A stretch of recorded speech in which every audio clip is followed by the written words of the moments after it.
everyone. Welcome to another episode of JPNN here. It is Wednesday, May the 4th be with you.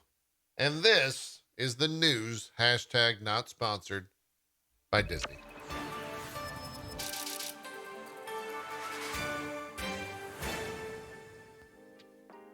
We will begin with the old Epic news. I'll also turn on the rotator. There we go.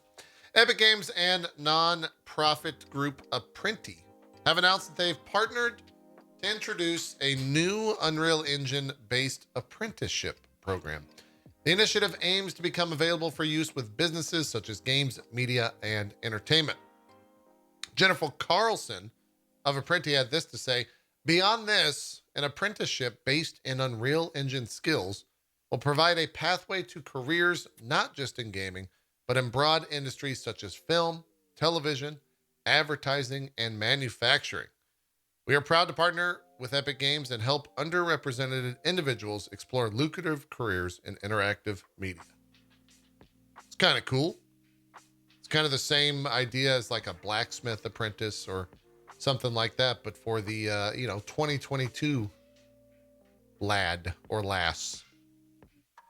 And then they can go and work in the games industry, because that's a Axios is reporting today that Activision is recommending its shareholders vote against a proposal from New York State that the company issue an annual report about abuse, harassment, and discrimination in its workplace. The proposal, which was made first in February, is a push for transparency about the wrongs at a scandal-racked company, according to Axios.com.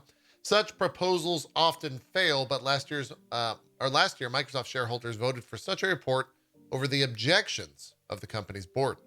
The report would be expected to disclose the following: the, quote, total number of pending sexual abuse, harassment, and discrimination complaints that the company is seeking to resolve, the amount of money Activision spent settling misconduct claims in the past 3 years, the number of pending misconduct complaints facing the company, the amount of hours worked and pay issued as required by the California Department of Fair Employment and Housing, or the DFEH.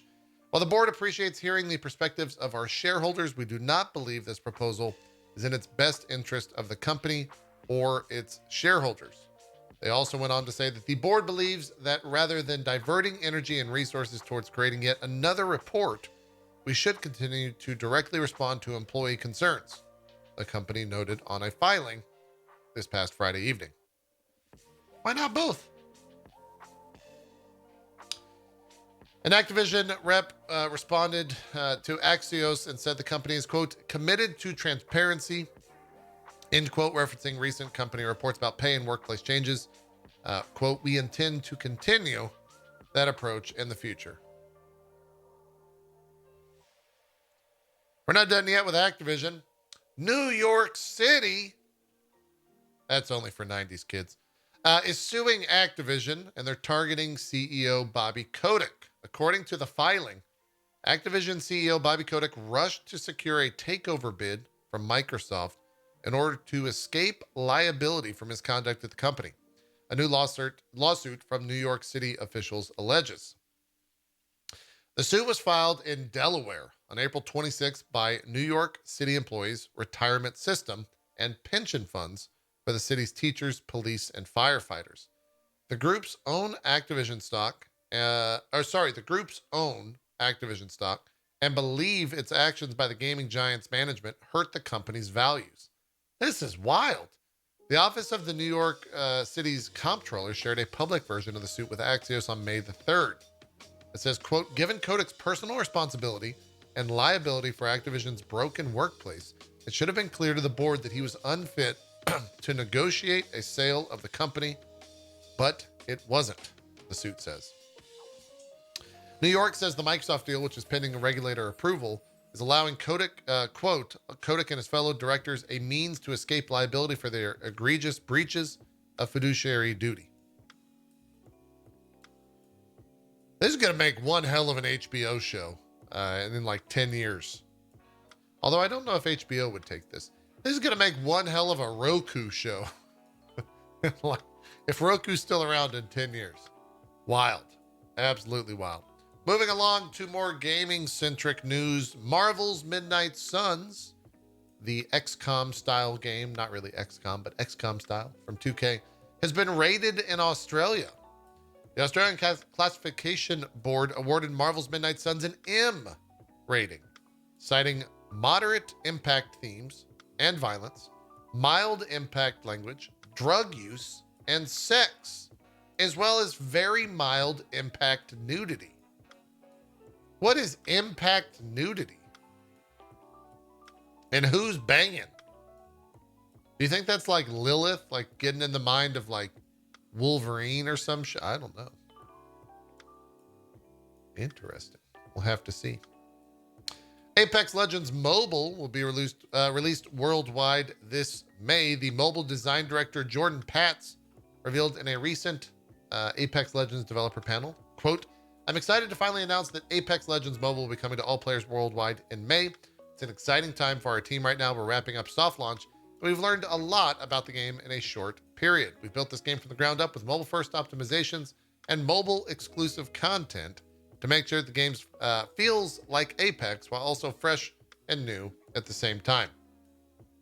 Apex Legends Mobile is being developed by a dedicated team at Respawn in conjunctions with Tencent's Lightspeed and Quantum Studios, which is a group of developers behind PUBG Mobile.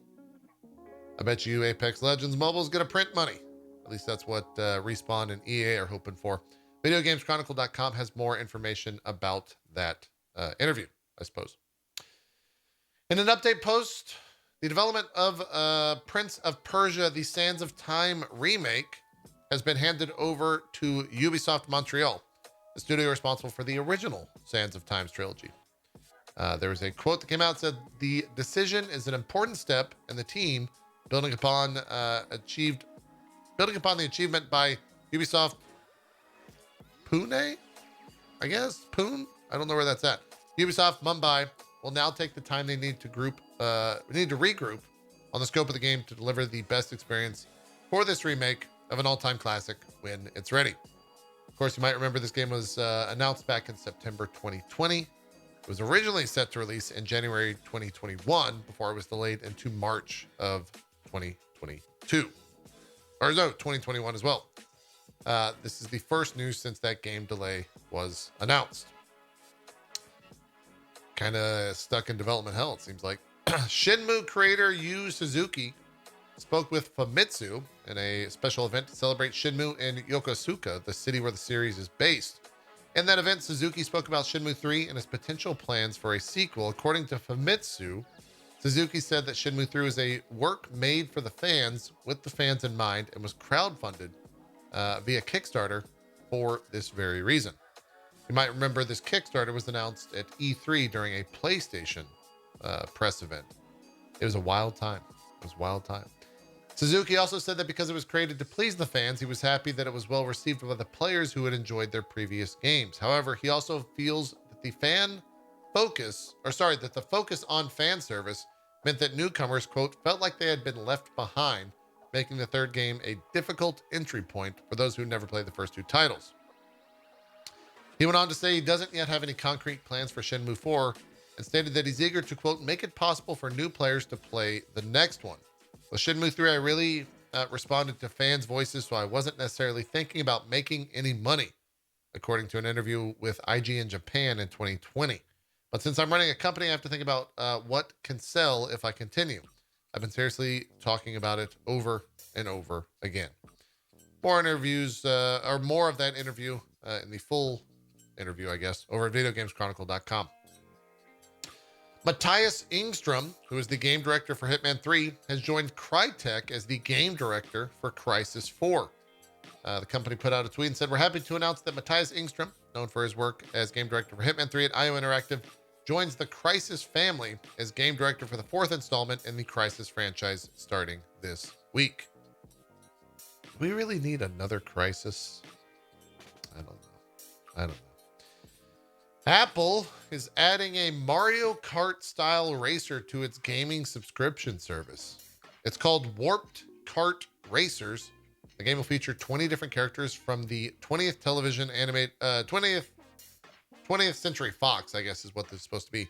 But maybe they just renamed it 20th Television. Series like Family Guy, American Dad, King of the Hill, and it's got gameplay that looks heavily inspired by Nintendo's Mario Kart series. It is expected to debut on Apple Arcade May the 20th. Star Wars is coming back to Fortnite. Star Wars Day is going on in Fortnite. This is a quote from Epic Games, and it says, but not just on May the 4th, Star Wars items from the past years or years past will be unfolded May the 3rd until May 17th this year. Use these items in special quests to unlock an Empire banner. Fortnite, you know, your number one spot for all things Star Wars. We've got some new games coming to Xbox Game Pass for May. They are Loot River, which is available, I think, right now. Trek to Yomi, which will be available tomorrow, as well as Citizen Sleeper. On May the 10th, Danganronpa 2 Goodbye Despair Anniversary Edition is coming out, as well as the Ayuden Chronicle Rising on May the 10th. This War of Mine Final Cut on the 10th, and NHL 22 on May the 12th. Moving along to a little bit more gaming adjacent news. WWE Superstar The Miz wants to play Johnny Cage in the next Mortal Kombat movie. In an interview with Ryan Satin on Out of Character, Miz said, quote, "We have about 3 shows in development that could make it hopefully to television. Hell, I want to play Johnny Cage in Mortal Kombat, baby." The Miz, whose real name is Mike Mizanin, said he'd been training for the role ever since he was aware that there had been widespread support for his casting on social media. More of him talking about it says, quote, "I have been working on my splits. I've been working on my kicks. As soon as I saw that Mortal Kombat was out there and there was no Johnny Cage yet, my name was literally trending worldwide, #1, as we want Miz as Johnny Cage. I was like, if they want to happen, I need to basically make sure that I'm prepped and ready, that if the opportunity presents itself, then I will be ready and focused." When asked if he had actually been working on his splits, Miz replied, 100%. It's almost there. Adding, "Trust me, at 40, it's hard. But if I hear that fans want it, I'm going to do my best possible ability. To give them what they want." I remember Miz from the real world. That's how I know Miz. Back in my day, Miz was just a real world on MTV star. He wasn't a WWE superstar. Could he play Johnny Cage? Yeah, sure. Be fine. He's got the look for sure. Moving along, during an interview with Kinda Funny Games, former Nintendo of America President Reggie Fils-Aimé touched on Mother 3 and Earthbound 3 while discussing what he'd like to see from Nintendo in the future. He said, "Don't hold your breath," when responded if he'd like to see more Earthbound. "Again, I'm not there anymore. I don't know what's going on." While Mr. Iwata was alive, he really understood the passion that fans had for the Mother series, and you need to remember that it was under his watch that Earthbound Beginnings was first brought onto the Virtual Console platform. And so the company knows there's a lot of passion for that franchise, but thinking about how to make it current, thinking about how to make it bigger than just the, let me call it relatively small group of fans that desperately want to see Mother 3 or something in the next Earthbound series. That's what the company, I'm sure, has been thinking about, and they just haven't figured out the solution to that, or at least they haven't been prepared to talk about it. You can find more information on that at the full interview over in the Kinda Funny Games YouTube channel. I think Reggie Fils-Aimé is also making kind of the rounds. He was also at G4. Golden Boy, friend of the channel and show, interviewed him, and he was asked what is his favorite non-Nintendo IP, and his answer was Halo. I saw that on Twitter this morning. A lot of interviews out there. I haven't checked out his book. I'm curious if it's any good. Maybe I'll read that on the plane this weekend. We'll see. Final bit of news today. Zynga president Bernard Kim has announced his resignation from the company, as well as his departure from the game industry at large with a new role in the mobile app space. Starting May 31st, Kim will assume the role of CEO at Match Group, the firm behind Tinder, Hinge, and several other dating apps. Wild. He gave a quote via LinkedIn and said, "I'm excited to be the new CEO of Match Group. I truly believe that love, connections, and relationships are the pillars to a happy and joyful life. I'm elated to work at the organization that's responsible for connecting millions of people around the world. Huge thanks to the incredible teams at Zynga and T2. You're the best, and I will be playing your games forever." It's very interesting that the president of Zynga went from fucking people to now helping people get fucked. That's all I got for the news, guys. Thanks for watching. We'll see you Friday for more. I'm out.